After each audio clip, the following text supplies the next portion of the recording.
Welcome to the Reflection Pool podcast, produced by the Vernal Pool, UC Merced's undergraduate creative arts journal. My name is Cassandra, and today I'm joined by Memphis, my co-podcast director for the Vernal Pool. Today, we will open the semester interviewing each other. Hi, everybody. My name is Memphis. Just as a quick intro, I'm a third year, I'm a gas major, and like Cassandra said, I am the co-podcast director for the Reflection Pool podcast. Cassandra, can you share with the audience where you're from and what's your major? Yes, I am from the Bay Area, more specifically Vallejo, California, and I am a psychology major. Memphis, what about you? Where are you from? What's your major? Oh, right, I answered that. Well, I'm from Los Angeles, my bad. I'm from Los Angeles, and my major, and I'm a gas major. Nice. So what made you choose UC Merced, Memphis?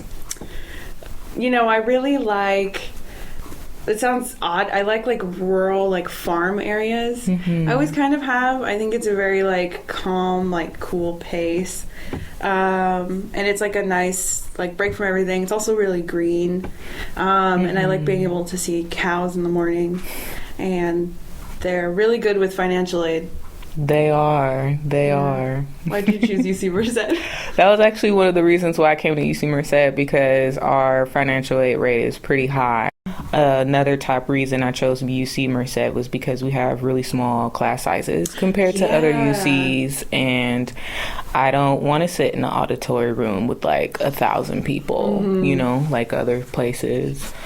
I also like that this school was in a smaller town, which would help me focus and not be at a party school. Mm-hmm. So I really like the calm environment of the area. So that's why I chose the school. Yeah, it's really nice. It's also with the smaller class sizes, reach out to your professors. They kind of know you as long as you introduce yourself. Absolutely. I love that my professors know who I am. They know the work that I'm doing and the work that I want to do in the future. So that's a big added bonus to being here. What inspired you to join the Vernal Pool team? Well, a representative had showed some slides last semester in my environmental writing class, and I was like, oh, I want to be published as an undergraduate student. Mm-hmm. And then as I was choosing my classes, I was like, oh, I felt as though if I was on the team, I'd be more likely to publish work. Mm-hmm. So that was the reason why I joined the team. How about you, Memphis? What inspired you to join the Vernal Pool literary team? I actually got an email from the head of my department. Shout out to Jason Beester-Jones. He sent an email and they were like, oh, the Vernal Pool's looking for team members for this upcoming semester, and I've always wanted to work at a journal or a school newspaper. Mm-hmm. And I was like, oh, that sounds cool. And that's why I joined, and I like it so far. Nice. Same. So, Memphis, do you plan on submitting any work to the journal? As of right now, probably not. Mm-hmm. Just out of personal, I'm super busy with classes and stuff. Mm-hmm. Maybe later. I do like writing a lot, so I might think about it, but as of right now, no. What about you? Do you plan on submitting anything? I do. I actually started looking over the piece that I wanted to submit. So I need to edit my piece a couple of times before I before I submit it. And I need to make it a little bit more relevant to the theme. Mm. But yeah, I intend on submitting at least one piece. Nice. That's exciting. Can't wait to read it. Hopefully. How do you want to, or how do you hope to influence this semester's journal? I want to get more submissions. I want to make sure that I'm doing as many class presentations to let folks know that we have an undergraduate journal that people can submit to. I want to make sure that my peers in my classes know. I live on campus, so I want my roommates to know. I just want everyone to be aware so that they can take advantage of the opportunity of becoming published while they're an undergraduate student. So I want to focus on getting more submissions. Yeah, I like reminded my roommates yesterday because one of them, she's a poet. Nice. And she wanted to submit, and so I remember I was like texting her. I was like, "Hey, submissions are open until March 31st." I hope to sort of, I guess, like grow the journal. I mean, it's, you know, it's kind of got like its routine already, what it likes to publish, what we're going through. But it would be nice if it had like a wider audience, more people, like you said, submit, or if it could grow into like print edition. Yes. So I'm hoping to help like be able to move it forward, maybe even get like the reflection pool, like more listeners and different things like that, widen the audience for the podcast like right now. Yeah, I remember us talking about finding other platforms to post the podcast on so that more folks can be able to tune in and hear what we have to say. Yeah, look out for that. Might get it on a platform near you soon. Spotify, maybe, who knows? Gosh, I hope so. I use Spotify. So we have a random question. Memphis, what's your hobby? Do you have a hobby? I try to have hobbies. I don't stick with them. I have that tendency where if I'm not good at it, like right in that moment, I drop it immediately. Same. I hate being like that. Like I have like embroidery kits in my apartment that are finished. I think probably reading is probably my best hobby. I also like looking, like I know a lot about like stand-up comedy and like the history, so I like to collect like old records. But between the both of those, probably reading. I read a lot more now. I stopped for a while, but I picked it back up, and that's probably my like number one hobby. What about you? What's your hobby? My hobby is crocheting. I like to crochet everything. My focus lately has been clothes, so making sure that I can create something custom for all body types. Oh, that's cool. Yeah. Oh yeah, you were telling me, right? You was in the picture you had on in the Slack. You were in the sweater you made. You yes. The like green bell sleeve situation. Oh my gosh, yes. I love sleeves like that too. Yes, oh, they're so cute. The drama. Yeah. So yeah, I love to crochet. I say that I'm a third generation crochet artist, as my mom and grandma are crochet artists as well. That's cool. How long did it take you to make the sweater? I would say about 5 hours. Oh my gosh, really? I thought you were gonna say at least 2 days. That's crazy. If I can like sit down and do a piece non-stop, I can bust it out in a few hours, unless it's like a dress, or that's gonna take a couple of days. But as long as I can like do it in one sitting, I can get it out pretty fast. What's the biggest piece you've made? Ooh, that's a good question. The biggest piece that I've made was more than likely a blanket. I can't think of the biggest piece that I've made, but I know for sure it was a blanket. You know what? Lies. The biggest piece that I made was a peacock blanket, and it took so long because I had to crochet a big old blue square, then I had to make the individual peacock feathers, then I had to sew the feathers on top of the blanket. That's cool. What did you do that for? Was it like, a friend had commissioned me for that blanket. If I was to make a peacock blanket again, I wouldn't do it that way, but that for sure had to take like 40-50 hours. Oh my gosh. Yeah. Jesus. Yeah. That's so cool though. Do you knit too, or is it just crochet? I just crochet. Knitting seems so abstract. I'm like, what are these two needles for? Since crochet just uses one. But I hear that knitting is substantially harder than crochet. I respect knitting artists, but I have no desire to knit. So our last question, I'm going to give you a two-parter since your hobby is reading.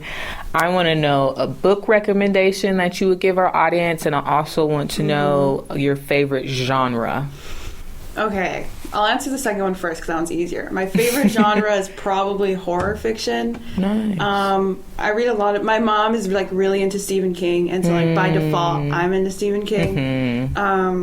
And so I probably read most of his books by now. He writes a lot though, so there's probably like 10 that he published last year that I didn't He read. is busy writing. He's always... I mean, what else? He lives in Maine. Like, what else are you gonna do? Like, shout out to Maine. yeah, no. I hear The Lobster's amazing, but yeah. So I read a lot of horror fiction, and if not horror fiction, I started like trying to get into like memoirs, but I don't know, like something about memoirs I can't get into. I read Seth Rogen's memoir, which came out last year, and that was really good. I don't remember the name of it, but it was really good, and if it's got Seth Rogen on it, so it's pretty obvious like which one it is, and the cover's really cool. If I had to recommend a book, probably it would be... Like a classic horror would be like Cell by Stephen King. It's not classic. I don't know when it came out. Maybe sometime in like the mid-2010s. But that one's really good. That was the first book I ever read by him. And it was like... It's like dystopian, like what if like cell phones made you go like crazy and kill each other. So it's violent in like that regard. So there's like a trigger warning for that. It is a horror book, so there's that. But it's really good. And more like, I guess, fiction if you're not into horror. And this is a very basic recommendation because you're going to see it on TikTok. It's either Cirque or Song of Achilles by Madeline Miller. It's so good. It is a romance. Cirque is not a romance. It's more of like a coming of age book. But if you like Greek mythology and you like romance, I 100% recommend those, especially like LGBT romance. The Song of Achilles really, oh my gosh, it really got me. I had to put it down. My mom, I made my mom read it, and then shout out to my mom because I keep bringing her up. And we were in the car and she gets dizzy, so she had me read the end to her, and I couldn't get through it. Like we had to pull over. I was like, Mom, I'm crying. I can't do this. Yeah, but it's so good. I recommend it. Nice. What about you? Do you read? Do you have any book recommendations? So my favorite book has been Children of Blood and Bone by Tomi Adeyemi, and it's a science fiction book that has to deal with, oh my goodness, it's about a kingdom that's very toxic to its people, and at some point they used to have magical powers, but the kingdom took it away, and the whole series is about the people gaining the power back, the magical powers back. And it also ties into African spirituality. So it's just like this Afro-futuristic situation that almost feels real time, which also connects to my favorite science fiction writer, Octavia Butler. I love Octavia Butler. We stan Octavia Butler. Gosh. So Tomi's writing is similar, I'm using air quotes, in that aspect that they speak on cultural, political issues, and their books are timeless. Like, things that Octavia has written decades ago is very relevant to today. And I think Tomi's writing is going to do the same in that regard. So I highly recommend those two writers, especially if you're into like science fiction or Afrofuturism, or if you just want to kind of go on a journey. Do you have a favorite book? I don't think I asked that. A favorite book? I don't think so, because books, they each give you something different. So for me to choose a favorite would be really difficult. But I would say that science fiction in this moment has been my favorite to read, just because it's different than the psychology things that I'm reading. And I'm also a birth worker supporting families, so I've been lately reading a lot on body feeding or breastfeeding and anatomy. So science fiction is a really nice break from all this like academic anatomy readings that I've been doing.